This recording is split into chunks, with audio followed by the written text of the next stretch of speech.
Muito bem, vamos lá. Nós vamos então hoje começar o estudo de mais um item aqui do nosso livro dos médiuns, tratando do capítulo 14 dos médiuns. A gente vai entrar agora no item de número 3, médiuns audientes.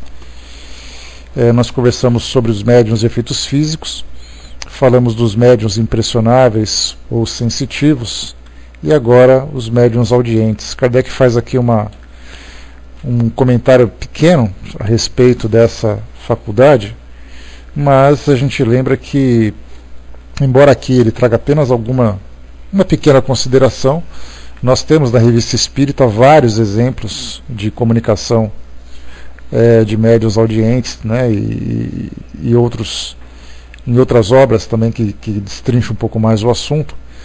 Então a gente vai conversar um pouquinho sobre esse tema hoje, tentar tirar aqui algumas dúvidas, trazer algumas considerações que são bastante interessantes para nós. Bom, Kardec começa no item 165, afirmando que os médiuns audientes, né, eles também são conhecidos como clareaudientes, mas essa definição de audiente, clareaudiente, nesse prefixo clare, em algumas obras definem como sendo uma faculdade anímica, ou seja, o indivíduo que é clareaudiente para alguns estudiosos significa uma habilidade paranormal de você ouvir coisas que estão distantes do local onde você se encontra. Então você ouve alguém conversando, algum diálogo, alguma mensagem que é trazida de um local distante entre encarnados, né? Então essa faculdade anímica te permite perceber aquilo que acontece fora do seu campo auditivo natural. Assim como a clarividência também era entendida por alguns como sendo a capacidade que você tem de ver alguma coisa que está acontecendo fora do seu campo de visão. Então é como se eu acabei de ver um acidente na rua, chega lá, o acidente aconteceu. E isso mostra, né, essa faculdade anímica, que é exatamente a expansão perispiritual que permite ao indivíduo, né, ir a campos longe da sua, campos que estão distantes, né, da sua localidade. Então essa expressão audiente, clareaudiente, vai depender muito do autor. Então, independente do que a gente vai estudar aqui hoje, com a palavra audiente ou clareaudiente, a gente vai sempre lembrar que é a mediunidade, né? Que é uma faculdade mediúnica, que significa a interação do encarnado com os espíritos. Então, não é uma faculdade anímica, como a gente entende ou interpreta em outras obras. Então, aqui são os indivíduos que ouvem a voz dos espíritos. Nós conversamos no nosso estudo anterior, trazendo o capítulo 5, lá do livro Nos Domínios da Mediunidade, nós trouxemos alguns pontos aqui importantes para nós considerarmos, que é a ação do espírito, através do envolvimento fluídico, no cérebro do médium.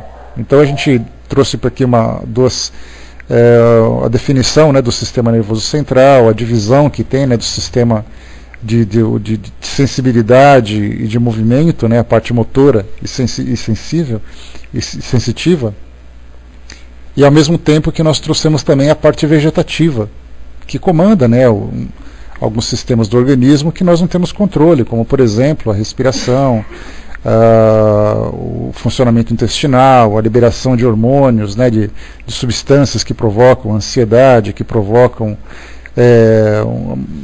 sensações que não estão controladas pelo médium, né? Então, o sistema autônomo vegetativo.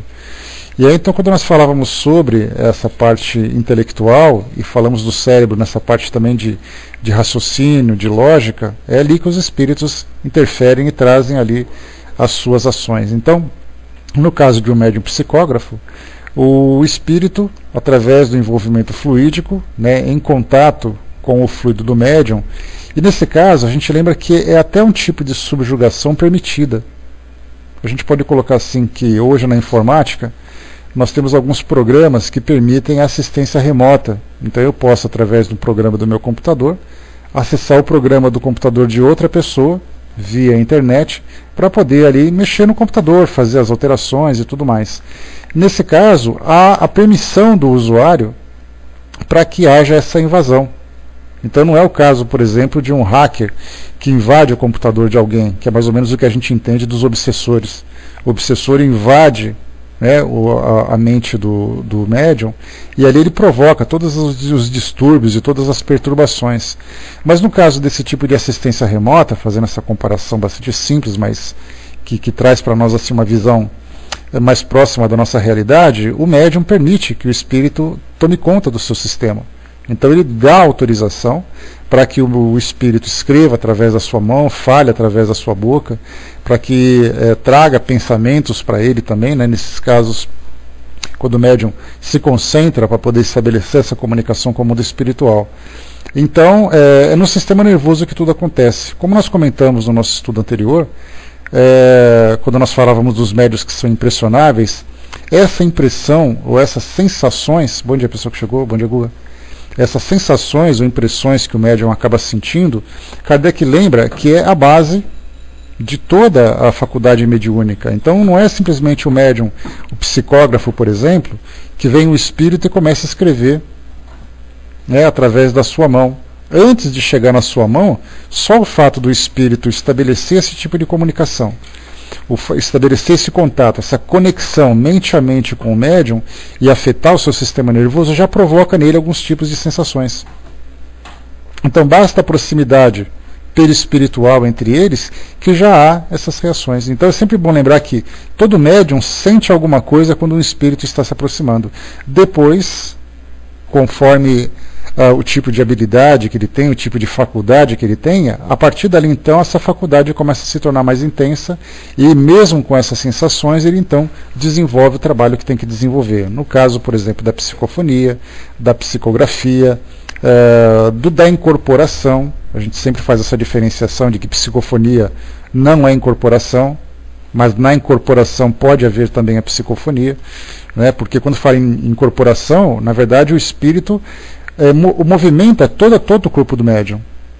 O médium anda, o médium fala, gesticula, chora, faz e acontece, né? Mas na psicofonia propriamente dita, o espírito simplesmente fala através do médium. Muitas vezes sem que o médium tenha sequer conhecimento do que ele está falando, porque é apenas naquela região do cérebro que controla a fonia, né? O aparelho fonador do médium, que é no caso, por exemplo, as suas cordas vocais, a sua boca para fazer articulação, a sua respiração para poder produzir os sons, mas não tem conexão mental, ou seja, intelectualmente o médium não sabe o que está falando.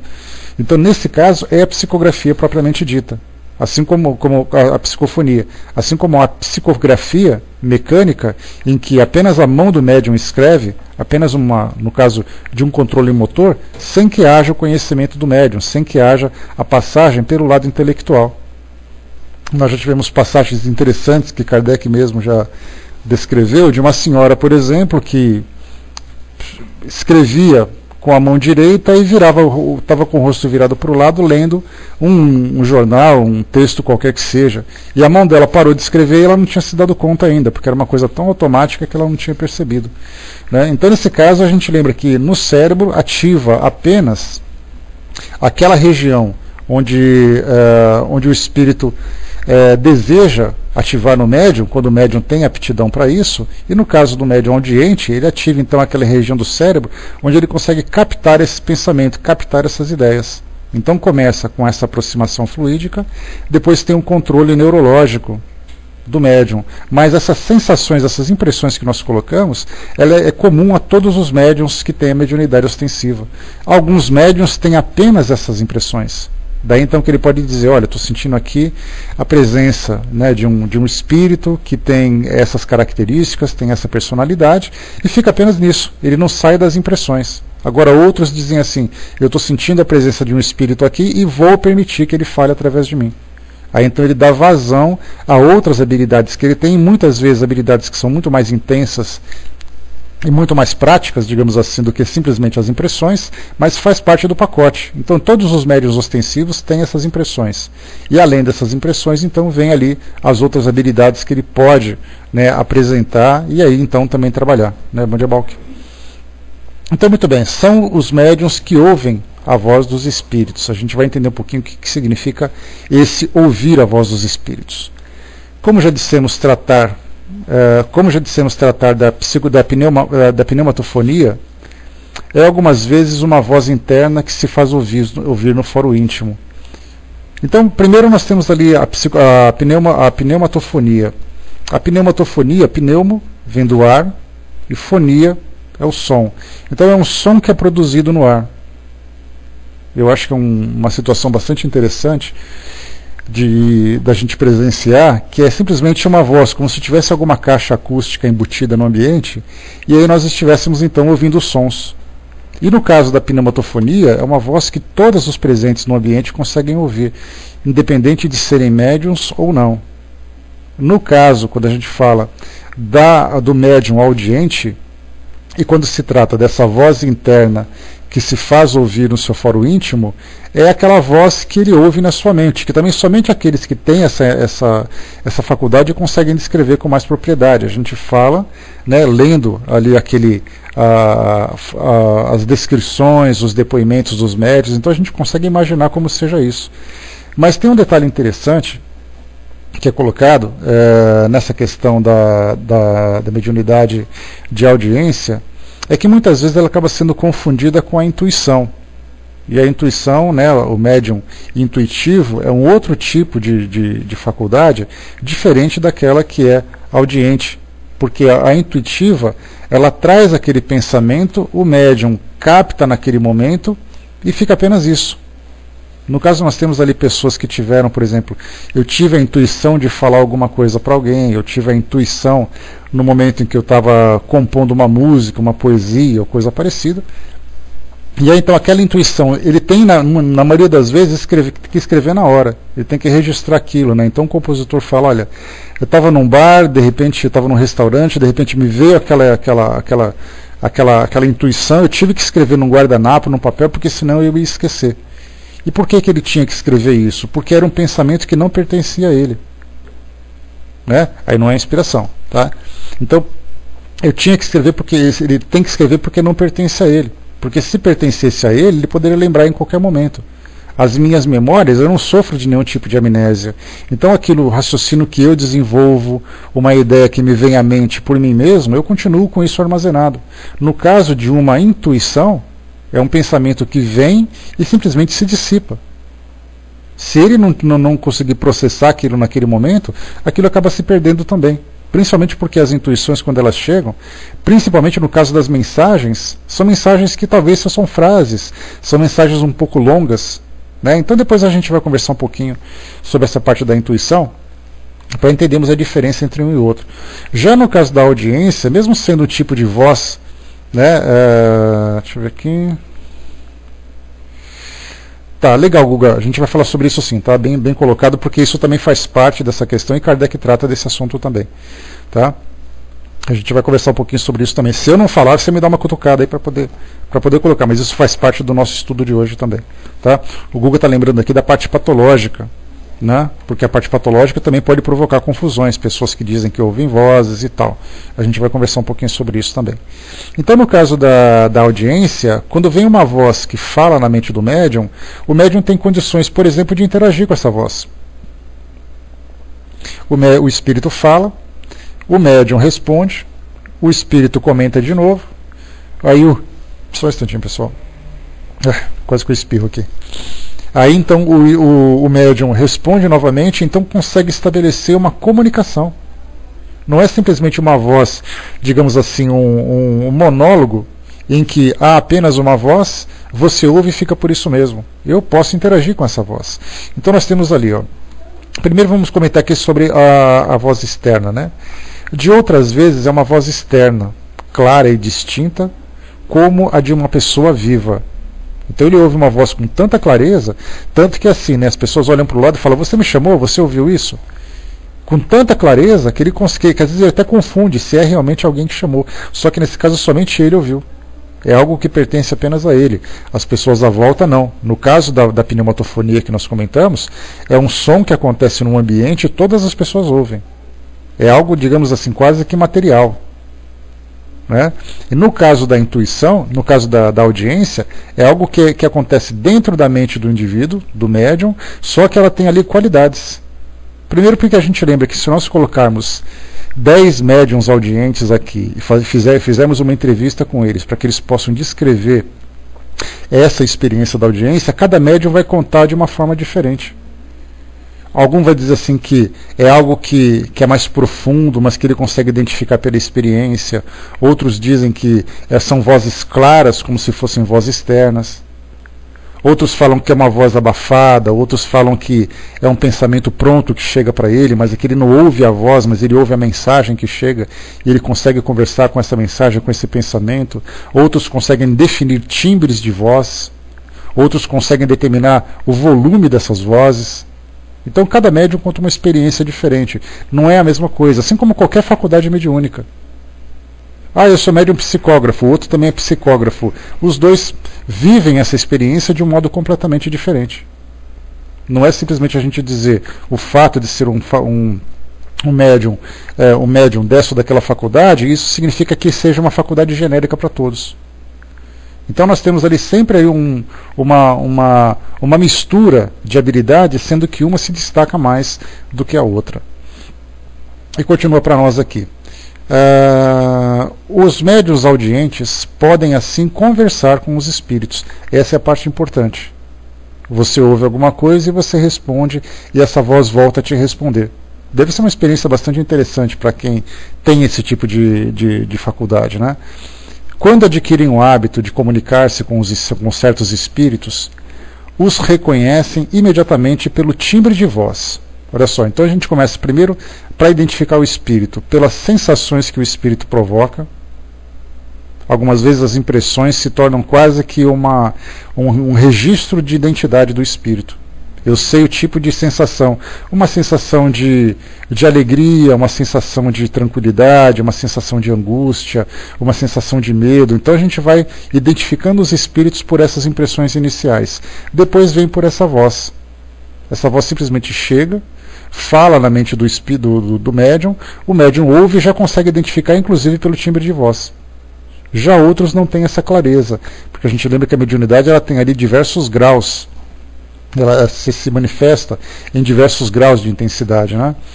E continua aqui para nós. Quando não se possui essa faculdade, pode-se também comunicar com o espírito através de um médium audiente, que exerce o papel de intérprete, né? No caso, falando das comunicações de um modo geral, tanto na psicofonia, como na audiência, como na vidência, como na psicografia, alguém que não tem essa habilidade pode utilizar esse médium que se torna, na verdade, um intérprete do mundo espiritual.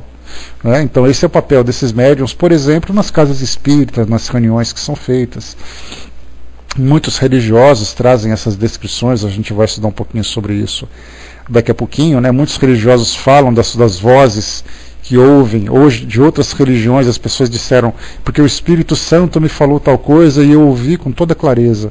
Na verdade, é a mediunidade de audiência que também está instalada em alguns médiuns, em outros médiuns que pertencem a outras escolas religiosas. Só que pela interpretação que eles dão da mediunidade, eles chamam isso de intervenção divina, chamam isso de milagres e tudo mais, né? Cada um dá a sua descrição. Mas, analisando friamente o fenômeno dessa mediunidade, a gente lembra que todo mundo pode, todos esses médiuns trazem ali as características semelhantes, né? Ou seja, do espírito conversando com o médium através da sua mente, e o médium depois servindo de intérprete para trazer essa mensagem, se for ali da sua conveniência, né? Se for, né? Ou mesmo, né? Vai depender do grau, né, do grau evolutivo do espírito que se comunica, que é o que Kardec traz para nós aqui agora, Miriam. Essa faculdade é muito agradável quando o médium só ouve espíritos bons ou somente aqueles que ele chama, mas não se dá o mesmo quando um espírito mau se apega a ele, fazendo-lhe ouvir a cada minuto as coisas mais desagradáveis e algumas vezes mais inconvenientes. É necessário então tratar de desembaraçar-se pelos meios que indicaremos no capítulo da obsessão. Eu tive uma experiência familiar interessante, uma priminha, hoje ela já conta com 20 anos de idade, né? Então já está ali bastante madura, mas na época da infância dela, ela deitava para poder dormir e então ela ouvia uma voz que dizia sempre que a avó dela ia morrer. E ela tinha um apego muito grande com a avó. Então assim, a sua avó vai morrer, aquela coisa toda, e uma criança ouvindo isso, era aquele tormento todo. E aí então foi levada, né, ao médico homeopata, que era espírita.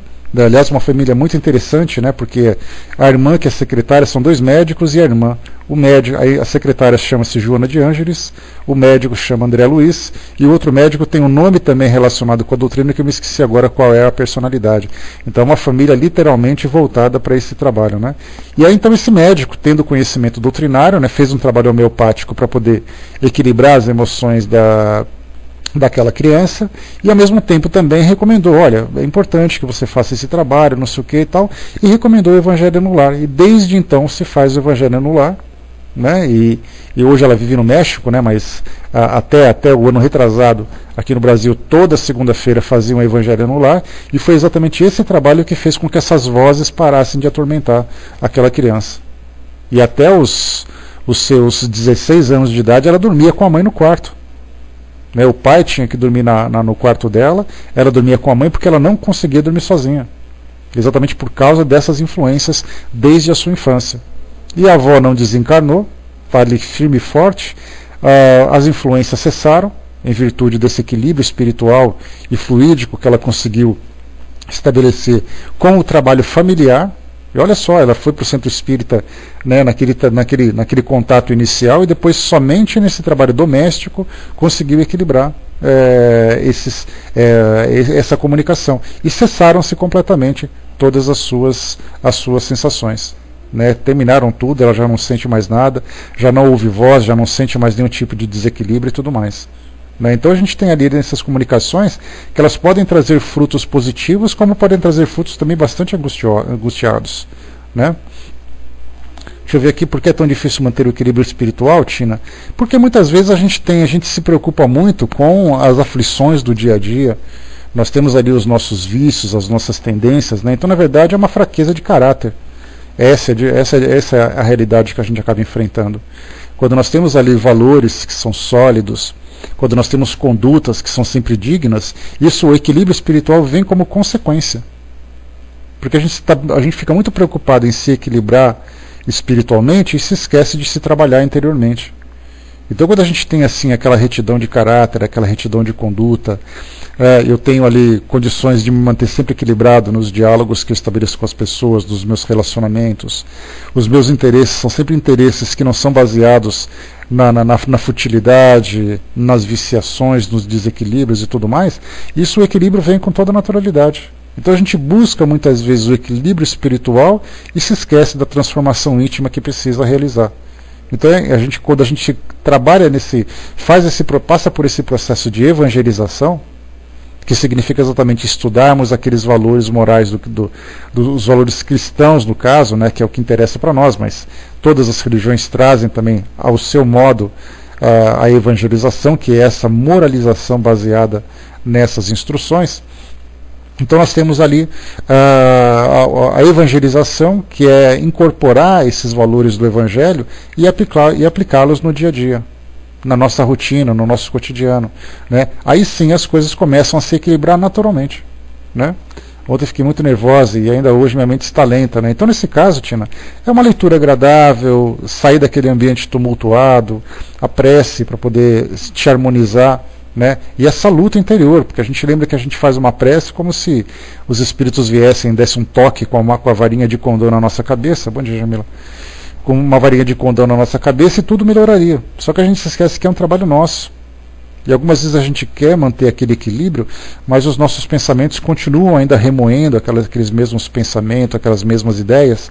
Então eu falo assim, não, eu tive uma discussão lá na minha casa, eu tive uma discussão no meu trabalho, mas eu quero me manter sereno. Quando você menos esperar, você continua duelando, né? Toda aquela história volta para a nossa cabeça. Né? Então é um trabalho de equilíbrio, né? Frequência numa casa espírita para poder participar dos estudos, para fazer um tratamento fluídico, no caso um tratamento de passe, porque ele ajuda muito nessa parte do reequilíbrio. No caso, se por acaso tem esse desequilíbrio emocional constante, conversar com o neurologista para que isso possa ser trabalhado também através de medicamentos, através de um trabalho psicológico. Então nós temos vários recursos, né, que podem ajudar ali, né, um trabalho, por exemplo, voluntário, que é sempre gostoso quando a gente se doa. A gente já mantém a mente ocupada, tem contato com pessoas que têm boa vontade. É um trabalho sempre saudável de se fazer, né? Então, manter essa rotina, né, de tratamentos diversos que vem sendo feito. Então, é sempre assim que a gente consegue. Não existe uma fórmula pronta, é um trabalho. E a luta pessoal também, né? Eu estou fazendo todo esse tratamento e eu quero também, então eu vou continuar lutando contra isso. Então a gente não pode entregar na mão das pessoas, ou dos espíritos, ou dos tratamentos, ou dos médicos, ou dos orientadores e tudo mais, a responsabilidade de eles fazerem com que o nosso reequilíbrio espiritual aconteça. Eles nos dão apoio para que a gente possa fazer esse trabalho. Né? Então é difícil, sim, sem dúvida nenhuma. Essas preocupações da nossa vida não nos permite com tanta facilidade assim, eu não quero mais pensar nisso, eu não quero mais passar por esse problema, como se tudo fosse absolutamente natural, com um simples estalo a coisa acontecesse.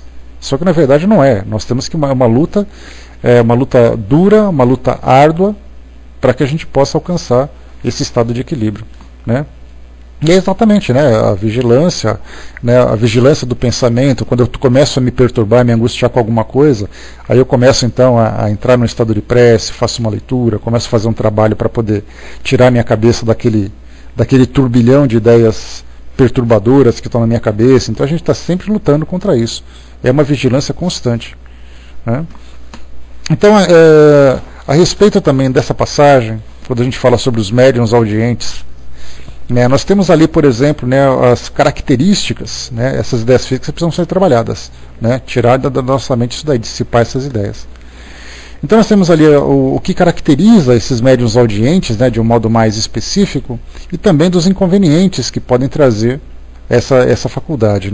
Dos inconvenientes, como a gente viu, é exatamente ali, aquele contato com o mundo espiritual, que muitas vezes interfere na vida das pessoas de tal forma que elas começam a se sentir perturbadas.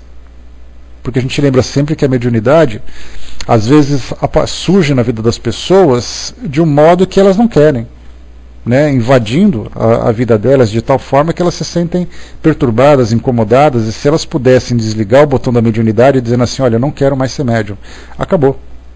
Para elas seria muito interessante. E isso acontece das pessoas dentro das igrejas, por exemplo. Imagina uma igreja evangélica e acontece isso. A pessoa fala assim, olha, eu estou ouvindo vozes, tem um espírito que fala que é minha avó que está falando comigo. Você vai para uma igreja dessa, o cara fala assim, olha, você está com um demônio no teu corpo, a gente vai tirar ele daí. Nós temos um relato bem interessante que aconteceu no Rio de Janeiro, de um jovem advogado que é católico praticante, católico que frequenta regularmente os cultos religiosos e tudo mais, e ele ouve a voz dos espíritos. Já comentei com vocês sobre isso. Ele foi entrevistado pela Maria Gabriela, pela Ana Maria Braga, pela Xuxa. Programas, que inclusive essas entrevistas se encontram naquele nosso site sobre a mídia, espiridige.net/mídia. Ali então ele dá a entrevista dele dizendo assim que ele ouve a voz, por exemplo, de Maria. Ele ouve a voz de familiares que estão mandando recados para as pessoas. Então ele vai nas igrejas, a Vaninha colou para vocês aí, para quem quiser conhecer. Então ele vai às igrejas, por exemplo, e aí durante aqueles cultos, com a permissão dos responsáveis pela missa, dos padres e tudo mais, ele então pega o microfone e começa a falar, olha, pessoa tal está mandando recado para tal pessoa, no meio da missa. E aí perguntaram para ele, foi perguntado para ele, como é que a igreja vê isso de você, esse seu trabalho que você faz? Porque ele faz peregrinações por várias igrejas por onde ele é convidado, que o convida para isso, Então ele vai a essas igrejas, faz a participação desse tipo de trabalho, descreve ali ou interpreta, porque é o intérprete, então ele interpreta aquilo que os espíritos estão passando para ele e tudo mais, dando recado para pais que perderam seus filhos e tudo mais, e de outras entidades também relacionadas com a igreja, No caso, por exemplo, Nossa Senhora Aparecida fala através dele, ele escreveu um livro inclusive sobre isso. Aí perguntaram para ele como é que a igreja vê isso. Ele falou assim, olha, tem gente que não quer me ver nem pintado de ouro, enquanto que tem outros que aceitam esse meu trabalho. E ele é o quê? Ele é um médium audiente, porque ele só relata assim, ele só ouve essas vozes que falam para ele. E aí então ele traz para as pessoas, para o mundo, como é o trabalho do médium, que é ali o intermediário entre o mundo espiritual e o mundo material, ele transcreve para as pessoas aquilo que os espíritos falam. E como lidar com isso? Então nós temos pessoas assim que no caso, quando tem audiência, dependendo do médium, dependendo da experiência que ele tem que vivenciar, dependendo do tipo de conexão que ele estabelece com o mundo espiritual, nós temos ali relações das mais diversas, porque dá a impressão de que ou você só conversa com anjos, ou você só conversa com demônios. Você nunca consegue conversar com espíritos comuns. E aí nós temos vários casos, né, de filmes que foram produzidos já que tratam desse assunto. Alguns comédia, alguns são mais dramáticos, né? Todo médium vem com a mediunidade, né? O desenvolvimento, a forma como você vai desenvolver essa habilidade e a aplicação que você vai dar para ela vai depender muito da tua cultura, da tua crença, do teu caráter, né? Não dá para dizer assim que o médium vem, nem o médium vem pronto. Chico Xavier não veio pronto. Ele só teve contato com Emmanuel, por exemplo, depois de muito tempo.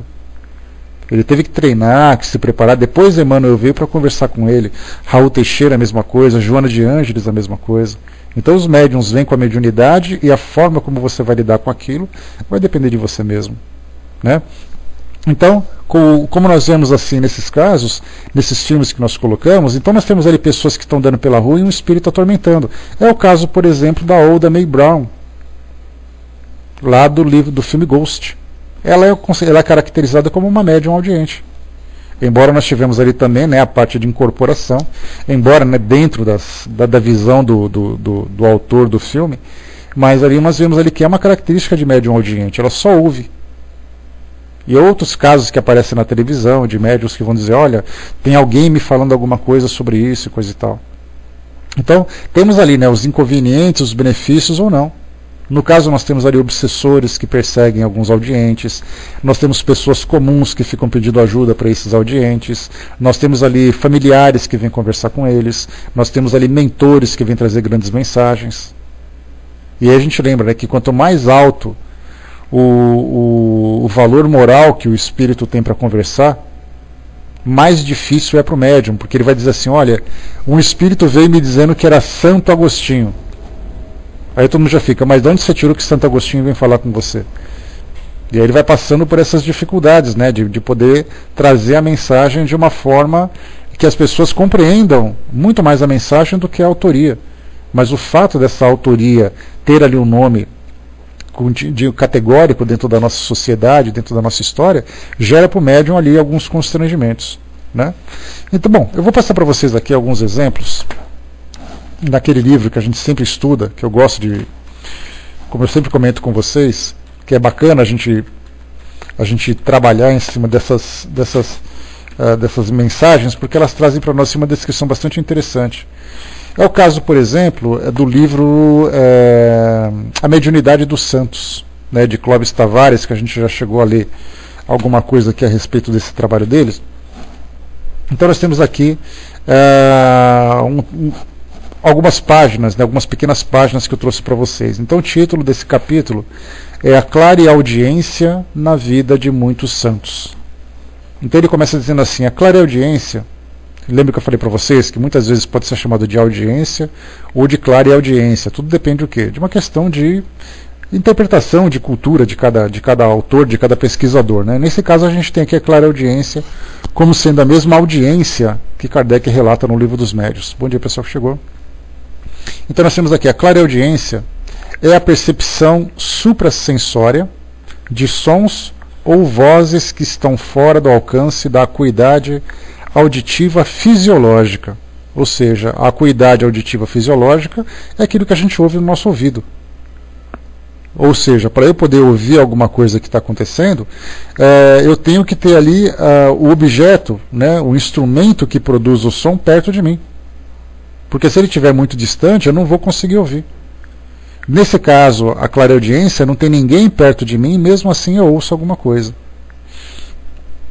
Pode acontecer isoladamente, como é mais comum, ou como é mais comum, acompanhada da clarividência. Muitos médiuns, Chico Xavier é um exemplo desse, Divaldo Franco era um exemplo desse, e outros médiuns, Ivone do Amaral Pereira também tinha essa característica, eles não só ouviam os espíritos, mas viam também. Alguns só ouvem, como é o caso, por exemplo, desse jovem advogado no Rio de Janeiro, que ele só ouvia, ele dizia que não via nada. Agora, no caso desses médiuns que nós conversamos, nós temos ali, eles têm ali várias faculdades que vão se desenvolvendo, então eles não só ouviam, como virava para o lado e encontrava ali o espírito falando. Assim como tem casos de evidência, que a gente vai falar sobre isso, que as pessoas, que esses médiums, lembre que quando a gente fala em médium, a gente não fala de um trabalhador estudado, preparado numa casa espírita. A gente fala de um indivíduo comum. É a Dona Maria, é o seu João, é o seu Francisco, que de repente está na casa dele lá e ele ouve alguma coisa, vê alguma coisa. Então tem alguns médiums que são videntes, que eles veem os espíritos diante deles, falando, mexendo os lábios, né? Fazendo ali aquela movimentação dos lábios, mas eles não conseguem compreender. Ah, o espírito estava lá, ele ficou mexendo a boca, mas eu não ouvi nada do que ele estava falando. Esse é um caso de evidência, por exemplo, que o espírito tenta se comunicar, mas não consegue. Então a clareaudiência, ela acaba sendo acompanhada, na maioria das vezes, pela clarividência também. Mas vamos lá.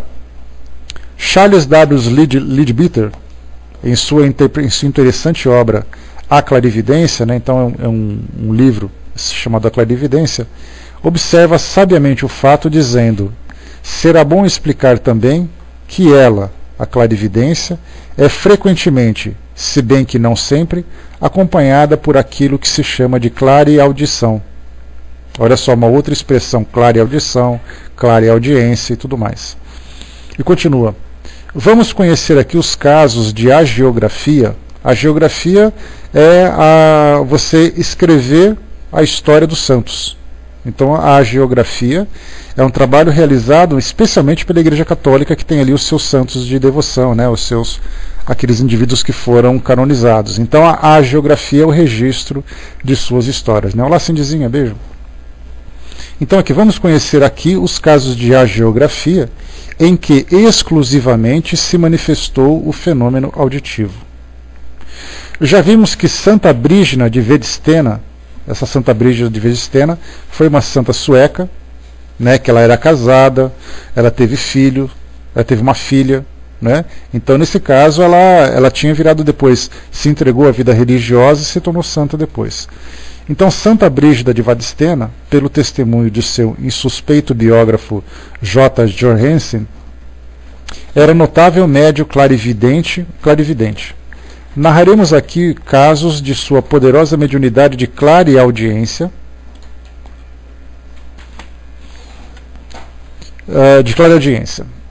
certa ocasião, em Roma, ouviu no íntimo da alma, aqui entre aspas, né, no íntimo da alma, a voz que ela tão bem conhecia, a doce e maternal voz de Maria.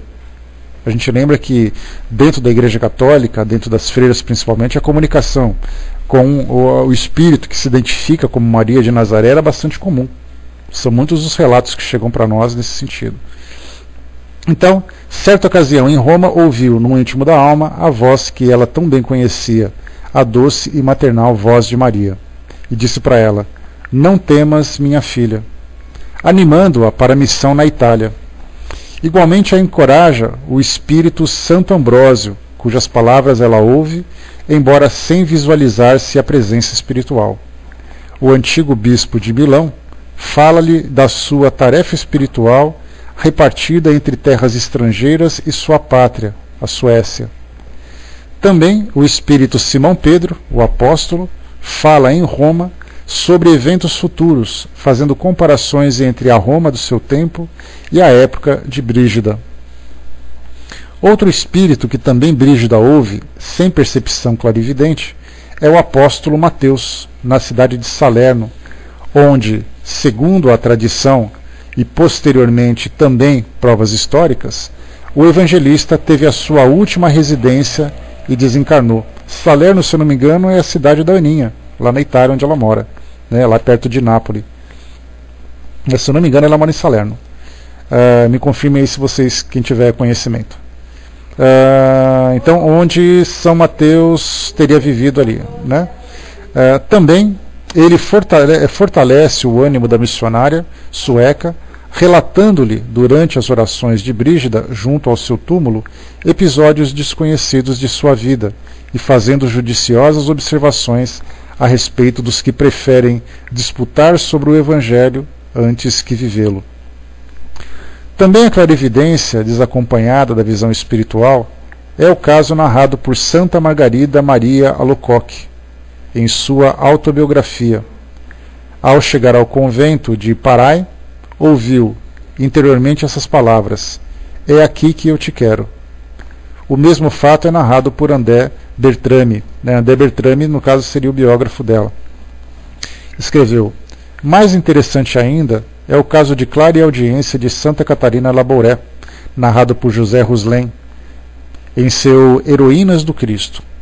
Nesse caso, é a própria entidade espiritual que declara a dicotomia fenomênica.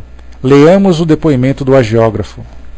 Então ele diz o seguinte: "Depois da terceira e última aparição, nossa Santa Mãe lhe falou interiormente: Filha minha, disse-lhe, de agora em diante não me tornarás a ver. Mas escutarás minha voz em tuas meditações."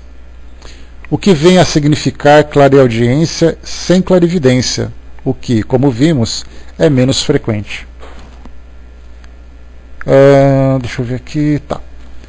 Também a extraordinária mediunidade de Santa Catarina de Siena, o mesmo acontece, embora fosse ela dotada de notável clarividência. Relata o mesmo autor: "Às vezes escutava os cânticos dos bem-aventurados no céu. Escutai a Santa Madalena. Que voz tão alta e bela a sua! Seu cântico se percebe acima de todos os outros."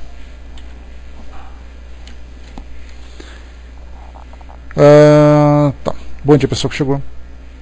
Outros médiuns clareaudientes foram São Trófimo e Santo Eucárpio, soldados da Nicomédia, convertidos à fé cristã por solenes palavras de advertência, ouvidas do alto, quando intensa luminosidade do céu lhes barrou o caminho que trilhavam em perseguição aos seguidores do Evangelho. Um trabalho, uma situação bastante semelhante ao que aconteceu com Saulo de Tarso, que era então responsável pela perseguição dos judeus, dos cristãos naquela época do Cristo, e aí então entrando em Damasco, ali na região da Síria, se eu não me engano, as portas de Damasco teve essa claridade no meio do seu caminho que deixou ele com os olhos cego, durante 3 dias, e ouviu então Cristo conversando com ele, "Saulo, Saulo, por que me persegues?" E aí então deu ali algumas orientações, e a partir dali Saulo de Tarso então adotou o nome de Paulo de Tarso, que se tornou um dos mais fervorosos cristãos e um dos maiores divulgadores da doutrina cristã. Outro caso interessante: São Francisco. Só um instantinho, pessoal.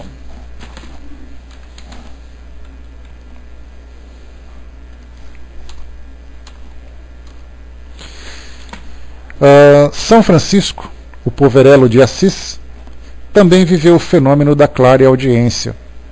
Assim se expressa Vatinetti, que é o biógrafo, Existia então, como ainda hoje, no declive da montanha, uma capela dedicada a São Damiano.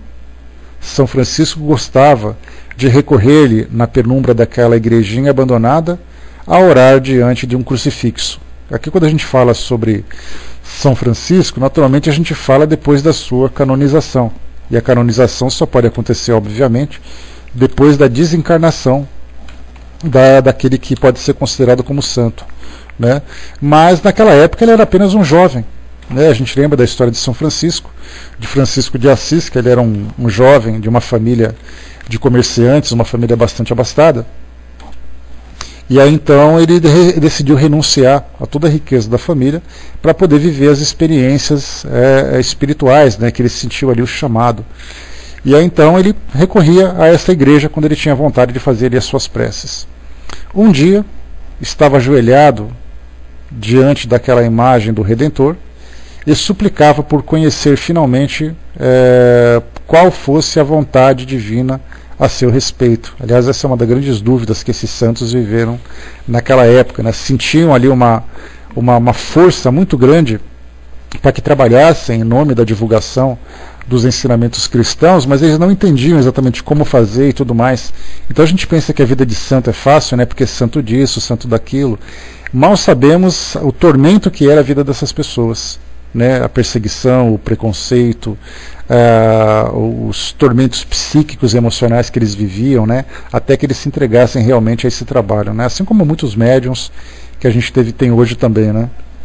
Então toda pessoa que tem que dedicar a sua vida de um chamado que vai além da sua vontade para poder servir, né, com tamanha renúncia e com tamanho sacrifício, sempre passaram ali bocados bem difíceis.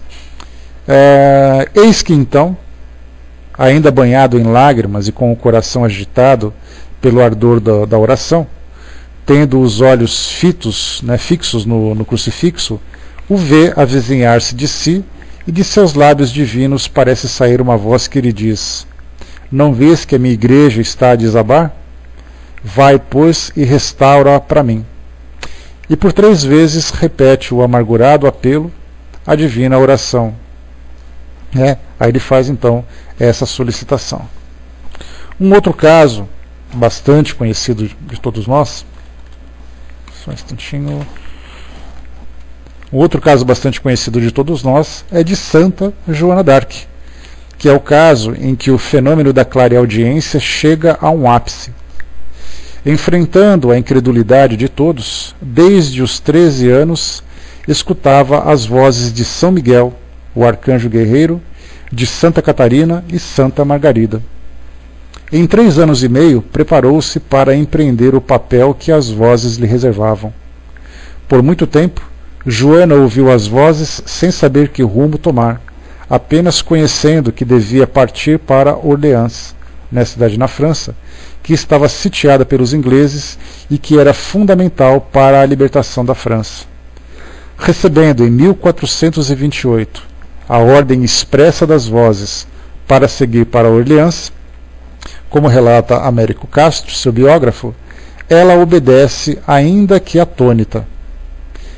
Em Santa Catarina de Fleurbois, numa capela erguida por Carlos Martel, encontra, guiada pela voz de Santa Catarina, a espada com que lutou Carlos Martel 7 séculos antes, expulsando definitivamente os mouros da França. Em Chinon, reconheceu Delfim. Delfim era o nome que os franceses dão, Dauphin, para os príncipes. Então, reconheceu o Delfim num salão onde se aglomeravam mais de 300 pessoas, segundo Américo Castro. E, respondendo sobre sua dúvida secreta, afirmou ser ele realmente filho de Carlos VI.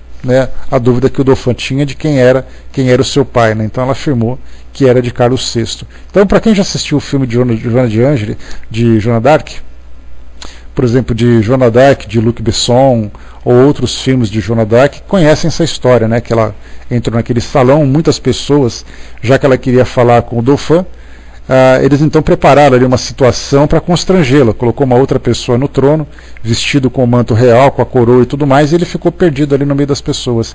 E ela começou a olhar e bateu o olho nele e o reconheceu sem nunca tê-lo visto. Então essa foi uma das grandes provas da missão que ela tinha que realizar. Diz Ruslen, numa dos relatos: não obstante a mais elementar prudência, aconselhava que se pusesse à prova as suas solicitações, e a Universidade de Poitiers foi a encarregada de fazer o juízo. Joana se submeteu e impressionou profundamente a corte com a defesa que fez de si mesma e de suas solicitações. Os sábios doutores que a julgavam ficaram convencidos por completo de que se tratava de uma enviada de Deus e aconselharam ao rei que não a repelisse. Esses documentos sumiram misteriosamente quando Joana foi aprisionada pelos ingleses. Joana foi instruída pelas vozes, levantou o cerco de Orleans e, como relata Ruslen, cidades e fortalezas começaram a cair em rápida sucessão sob o empunho de suas armas. Em Reims, cidade da França, Carlos VII, como lhe predisseram as vozes, foi coroado rei. A partir desse momento, aprisionaram-lhe as vozes avisaram-lhe as vozes que cairia prisioneira, e ela não se surpreendeu quando o fato ocorreu. Manteve-se firme durante toda a farsa do seu julgamento, que demorou 5 meses, até sua condenação à fogueira. Sustentada pelas vozes até o último instante, Santa Joana d'Arc pronunciou na fogueira sua última palavra: Jesus.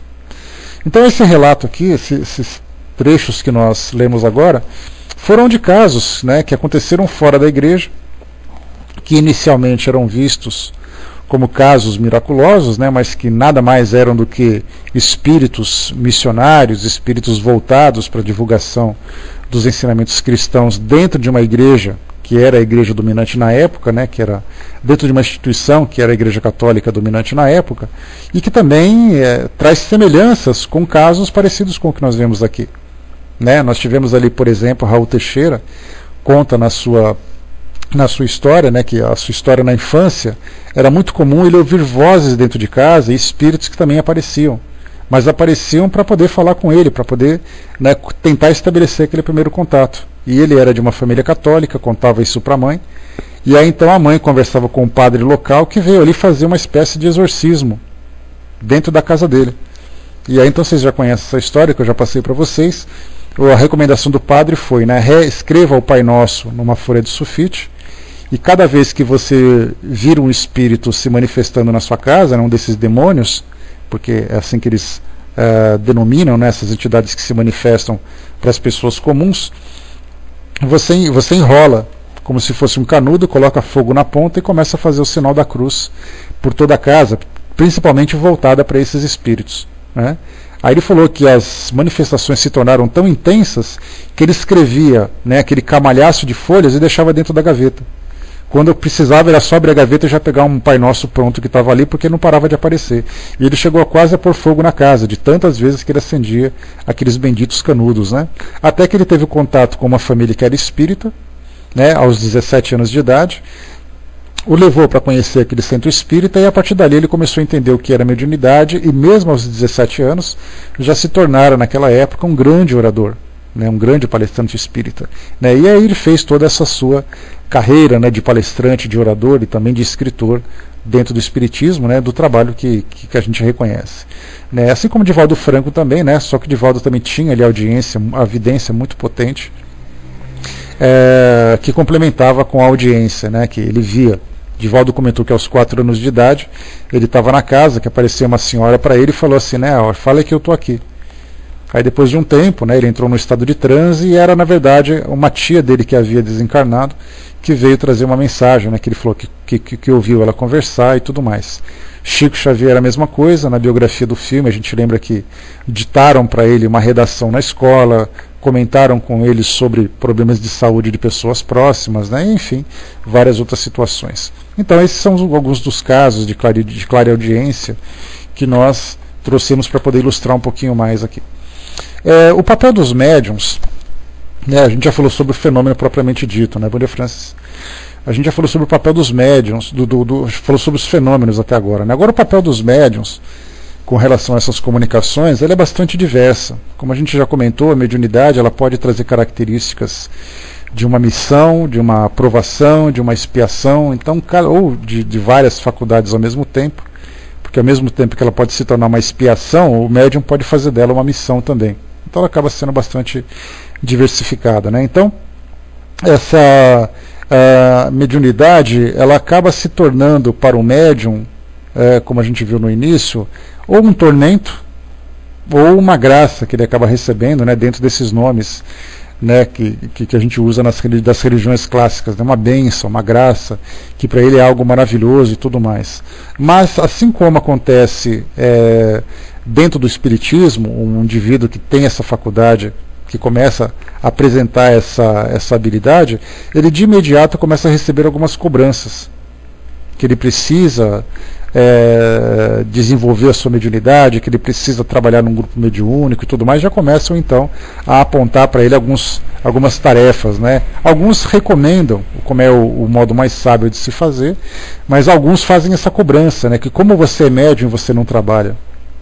Né? Como se a mediunidade fosse uma obrigação, fosse um dos critérios, né? obrigatórios para que o médium trabalhe, para que o indivíduo trabalhe, né? Já que você é médium, você tem que trabalhar. Então acaba passando por isso. Ao mesmo tempo que fora do espiritismo, dentro de outras religiões, essa mediunidade, essa habilidade acaba também se tornando algo bastante pesado pelo fato de ser cobrado, porque as pessoas falam que quando ouvem uma mensagem de grande conteúdo moral, colocam ali, né, de santos, de espíritos, de Espírito Santo, até mesmo de Jesus. Nós temos aqueles que falam com Jesus, né, segundo pelo menos a interpretação que eles fazem.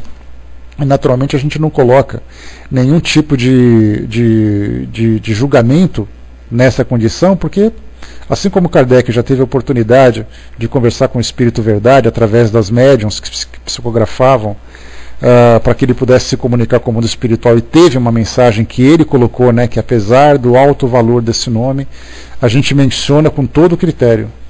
Né, até ele teve cuidado quando ele se viu diante de uma entidade, né, de um espírito daquela envergadura. Então nós temos pessoas de outras religiões que também podem ter tido contatos. Muitas dessas pessoas que eram consideradas santas pela igreja, por exemplo, eram espíritos muito voltados para a fé, para a religião, para esse trabalho de amor ao próximo que faziam. É o caso, por exemplo, de Francisco de Assis, que eu acho que não necessita de nenhuma credencial, além do seu próprio nome, pela história que ele construiu. Então outros espíritos também passaram por experiências semelhantes. Então a grande dificuldade é você não apenas vivenciar esse contato, né, essa experiência de se comunicar com os espíritos, mas é transmitir essa mensagem para o grupo do qual participa. Dentro de casa, alguém dizendo assim: olha, mãe, eu ouvi o vovô conversando comigo, né, e o vovô já era desencarnado, aí já passava por todo aquele transtorno que era bastante comum. A gente viu isso no filme O Sexto Sentido, no finalzinho, quando o garoto conta para a mãe que já estava preparado para revelar para ela o segredo dele, que ele não contava para ninguém, a não ser para aquele psicólogo, né, que é ali a grande parte interessante do filme. Aí ele disse que ouvia a avó dele falar com ele, via a avó dele trazendo mensagem para a mãe e tudo mais, né, e acabou sensibilizando a mãe exatamente por trazer informações que até então somente ela conhecia. Então os espíritos utilizam desse recurso de fazer revelações pessoais, revelações íntimas, para que possam ser identificados. E isso é feito, por exemplo, no caso de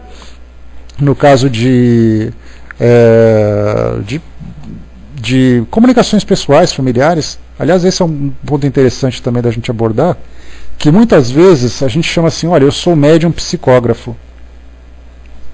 É interessante a gente lembrar que quando o espírito escreve através da mão do médium, ele pode ser colocado como médium psicógrafo. Mas às vezes essa questão da psicografia ela fica muito misturada com a audiência, porque na verdade o médium não tem a habilidade de escrever psicografias, mas ele pode escrever aquilo que os espíritos estão ditando para ele. Olha que interessante esse detalhe, que muitas vezes a gente não se dá conta. Eu sou médium audiente e de repente vem um espírito e diz assim: me faz um favor, passa um recado para minha filha, só que eu preciso que você anote. Aí eu vou dizer: então espera um pouquinho que eu vou pegar papel. Aí ela começa a ditar: minha querida filha. Eu escrevo: minha querida filha. Nesse caso a gente fala: ele é um médium psicógrafo. Na verdade ele é um médium audiente, que está escrevendo uma mensagem que está ouvindo. Que já que você está mandando um recado para outra pessoa, é muito mais fácil que a gente envie ipsiliteris, né, ou seja, literalmente aquilo que o espírito está dizendo, para que possa levar a mensagem com todo o conteúdo, com toda a emoção, com as informações, para que possa convencer aquela pessoa. Então, nesse caso, nós temos muitos médiuns que trabalham com psicografia, que são médiuns audientes, e não necessariamente médiuns psicógrafos.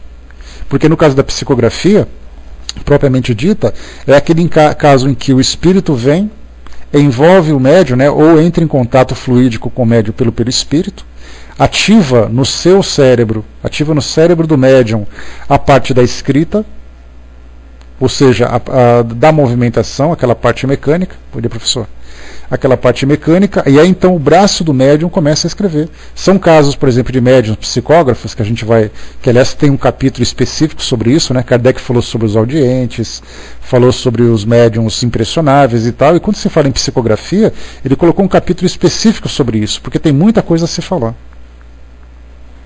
Então, nós temos ali, né, no caso da psicografia, mostra exatamente, né, uma parte do cérebro que é ativada E aí então o braço do médium começa a mexer. Nesse caso, o braço começa a mexer com grande velocidade, muitas vezes trazendo características da caligrafia do próprio espírito. E aí nós temos aquele caso interessante, né, do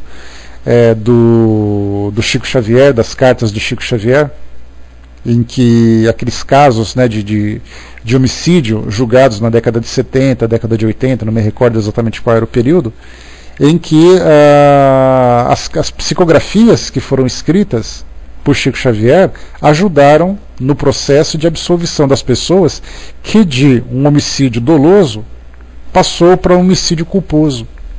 Ou seja, aquele homicídio em que a pessoa provoca a morte acidental daquela outra pessoa. E esse, no caso, eles estavam ali brincando com armas e tudo mais, a arma disparou. E aí então, nessas cartas, havia a assinatura do espírito. E essa assinatura foi feita a comprovação, e aí perceberam que que a assinatura daquela carta era a mesma que havia na identidade. Nesse caso a gente vê claramente que é uma psicografia legítima. Não é a psicografia como a gente vê hoje. Então, nesse caso, não existe essa expressão, vocês nunca vão ouvir por aí. Mas eu poderia dizer que existem também as pseudopsicografias. E quais são as pseudopsicografias? São exatamente aquelas psicografias em que o indivíduo ouve e ele então transcreve para o papel aquele que ele ouviu. Então ele não é um psicógrafo. Na verdade ele é um médium audiente que está mandando um recado pelo papel. Mas ele poderia fazer isso verbalmente. O que não acontece, por exemplo, com os médiuns psicógrafos, que eles têm a necessidade de escrever. É através da escrita que os espíritos vão se comunicar. Então essa pseudopsicografia ela precisa ser muito bem analisada para que não façamos uma confusão. Porque quando a gente vê o resultado final de uma comunicação espiritual, a gente analisa aquilo que apareceu. Então ele está sentado numa mesa, ele escreveu uma carta, pronto, ele é psicógrafo. Mas a gente, através do estudo, a gente tem que ultrapassar essa barreira do trabalho final e começar a analisar os bastidores, a fisiologia do fenômeno, a mecânica do fenômeno, a origem do fenômeno, para podermos perceber que muitas dessas psicografias, como dissemos, são as chamadas ou podemos chamar de pseudopsicografias. Né? Isso também acontece com muita frequência. Tá? Então nós temos ali esses casos de psicografias que a gente colocou. Né? As pessoas que dão recado, que era o caso, né, que o trabalho feito com bastante frequência daquele advogado do Rio de Janeiro, que traz essas mensagens. Nós temos ali, Chico fazia muito isso, né, ele se sentava ali à mesa para fazer o trabalho, alguém vinha conversar com ele falava assim, fique tranquila que a sua filha está aqui dizendo isso. Então era evidência, então é difícil a gente estudar uma mediunidade específica citando Chico Xavier, porque ele tinha ali um conjunto de faculdades tão bem desenvolvidas, porque quando a gente fala de uma, inevitavelmente a gente vai falar das outras também. Né? Então, esse é um caso interessante da gente perceber também. Só para fechar, eu queria ler para vocês aqui um pequeno artigo que trata da mediunidade audiente, que é mais ou menos fazer assim, um resumo de tudo aquilo que a gente viu até agora. Então diz para nós o seguinte aqui. Allan Kardec reserva o capítulo 14 de O Livro dos Médiuns para caracterizar as principais variedades de manifestações mediúnicas e, por conseguinte, os principais tipos de médiuns. Entre eles destacamos desse estudo os médiuns denominados audientes, descritos como aqueles que possuem a capacidade de ouvir a voz dos espíritos. Em sua dissertação, para lembrar, bem lembrado, eu já falo já. Em sua dissertação, Kardec distingue dois mecanismos pelos quais a mensagem espiritual pode ser percebida, como uma voz interior, que se faz ouvir no foro íntimo do médium, e como uma voz exterior, a exemplo do que acontece nas conversações mundanas, sendo essa percebida de forma clara, distinta, qual a de uma pessoa viva. Deixa eu ver aqui, deixa eu rapidinho parar aqui para falar aqui que o Guga lembrou, porque senão eu vou ler o texto inteiro aqui, a gente não vai conseguir completar.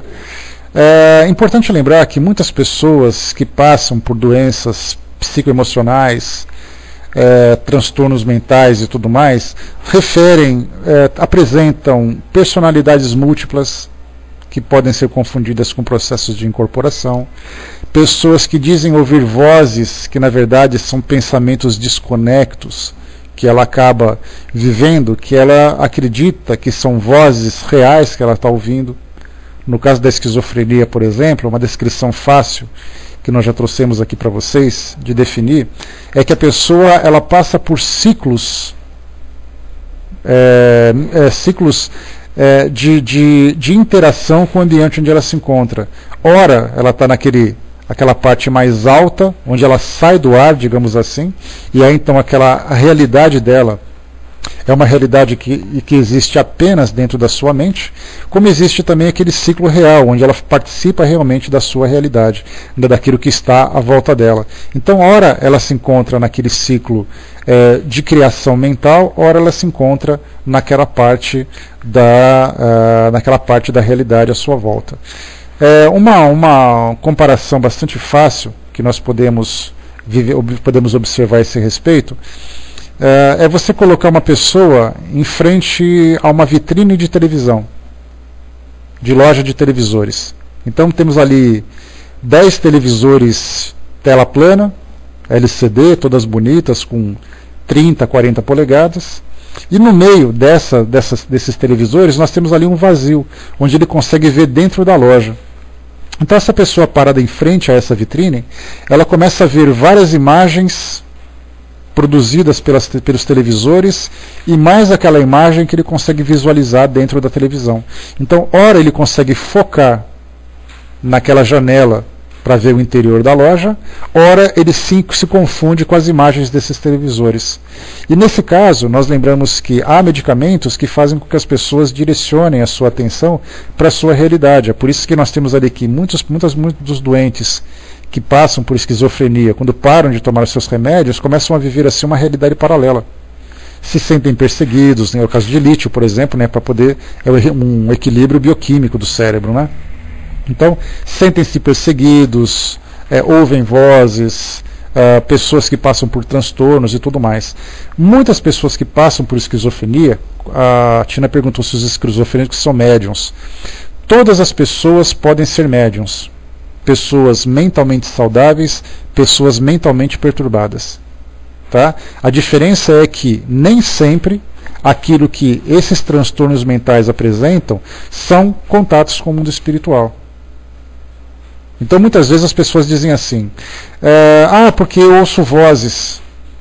Aí você leva a um centro espírita, essa pessoa começa a participar do atendimento fraterno, que é o caso, por exemplo, né, que é aquele primeiro atendimento que as pessoas recebem, e aí então, olha, eu ouço vozes, eu estou em casa, de repente alguém fala alguma coisa e tudo mais, ele passa por uma análise, essa análise vai mostrar se por acaso essas vozes são reais, ou se essas vozes fazem parte de um distúrbio psicológico, ou de um distúrbio psíquico. É encaminhado a um psiquiatra, o psiquiatra faz uma análise, né, se for um psiquiatra espírita, ele vai ter ali duas visões para analisar, né, se é realmente mediunidade, se é apenas uma criação mental da pessoa. Se é um neurologista que não tem ali aquela tendência espiritualista, para poder entender o fenômeno mediúnico, ele vai achar que apenas aquilo que ele está ouvindo é uma criação mental. E aí então ele vai passar as medicações necessárias para poder ter aquele reequilíbrio mental. Se depois de um tempo a pessoa volta para o centro espírita e fala assim, olha, eu tomei aquela medicação e as vozes pararam. Aí, olha que interessante, as vozes pararam com medicamentos. A mediunidade não é uma patologia. A mediunidade é um sentido, é aquele chamado sexto sentido. Nós temos os 5 sentidos fisiológicos e temos aquele sexto sentido, que as pessoas chamam do o terceiro olho, que é aquelas pessoas mais espiritualizadas, mais zens e tudo mais, né? Então elas dizem assim, olha, esse é o sexto sentido. Na verdade o sexto sentido é a mediunidade, só que nós destrinchamos esse sexto sentido em vários tipos de habilidades diferentes, vários tipos de faculdades. Então nesse caso, esse sexto sentido ele não é patológico, consequentemente você não tem uma medicação que faça com que ele cesse de se manifestar. O que vai fazer com que aquele desequilíbrio mediúnico entre no eixo, que pare aquelas perturbações todas, vai fazer exatamente voltado para o trabalho e para o estudo. Porque aí ele vai ter domínio sobre a própria faculdade e vai conseguir lidar com ela de um modo mais tranquilo. Tem pessoas, por exemplo, Tem pessoas, por exemplo, que trazem para nós ali relatos que depois de começarem a estudar e a trabalhar, como foi o caso da minha prima, por exemplo, depois de começar a fazer o evangelho no lar, passar pela evangelização, cessaram essas manifestações. Agora, tem pessoas que depois de começarem a trabalhar e começarem a estudar, esse contato se tornou muito mais intenso, mas muito bem dominado também, muito bem controlado. Que era o caso do Raul Teixeira, que ele frequentou um centro espírita, começou a estudar, começou a fazer tratamentos de passe naquela fase inicial, e aí então ele começou a ter controle absoluto sobre a mediunidade, mas elas não cessaram, elas se tornaram mais frequentes, porque aí então ele já estava começando a se preparar para ter esse contato. Então a gente lembra sempre que a esquizofrenia, transtorno bipolar, processos depressivos e tudo mais, podem provocar na mente da pessoa desequilíbrio que faz com que ela tem essas impressões, essas criações mentais, mas ao mesmo tempo também pode abrir as portas dos seus canais mediúnicos, né, ou dos seus canais mentais para receber essas mensagens. Tem pessoas que passam por abalos emocionais muito profundos, no caso de desencarne de um ente querido, no caso de uma doença muito grave, aquela coisa toda. Aí a pessoa, nesse estado de alteração emocional, ela pode ver a presença de espíritos, ouvir ali o que os espíritos têm a dizer, ter impressões do mundo espiritual, todos os sintomas da mediunidade ostensiva. Mas a partir do momento em que ela recobra o equilíbrio e passa aquela fase de transtorno mais grave, todas aquelas manifestações cessam. E isso mostra que ela teve um contato com o mundo espiritual, e esse contato é real. Mas não significa que ela seja médium. Porque o médium ostensivo, nós já estudamos sobre isso, é aquele que tem manifestações contínuas, regulares, com seu estado de lucidez perfeito, não sofre alterações patológicas e tudo mais. Então a gente tem, para a gente poder fechar, aquele trabalho do Dr. Alexander Moreira Almeida, que a gente já conversou com ele aqui na sala, a gente fez uma entrevista com ele, né, a gente já estudou um pouquinho sobre o trabalho dele também. Então a tese de doutorado dele era exatamente estudar os médiums. Ele pegou ali um conjunto de médiuns aqui em casas espíritas em São Paulo, e aí então fez entrevistas dentro dos padrões da psiquiatria, porque ele é psiquiatra, dentro dos padrões da psiquiatria, para poder estudar o estado mental das pessoas, condição psicossocial, acadêmica, estado emocional, quando que ocorrem as manifestações. Então foram questionários enormes que ele preenchia. Ia na casa das pessoas, escrevia, entrevistava, aquela coisa toda, e a conclusão do seu trabalho foi que a grande maioria dos médiums que estavam trabalhando ativos nas casas espíritas, porque ele não pegou médium apenas em casa, ele pegou médium que tinha aquele tempo de trabalho doutrinário. Grande parte desses médiums eram pessoas comuns, pessoas simples, pessoas trabalhadoras, sem nenhum tipo de distúrbio emocional. E uma pequena parte sofria desses distúrbios.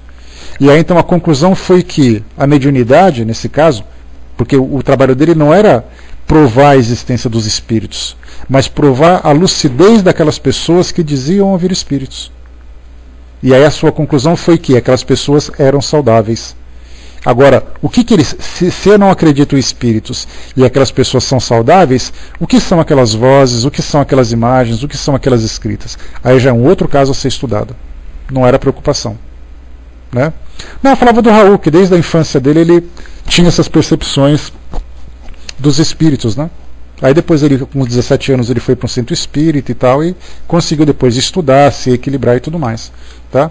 Então, Guga, eu não sei se eu respondi a tua pergunta, se era isso que você tinha perguntado, se você queria saber, né? Eu não sei exatamente se eu consegui atingir ali o seu interesse, a sua curiosidade, tá? Mas a gente lembra sempre, né, que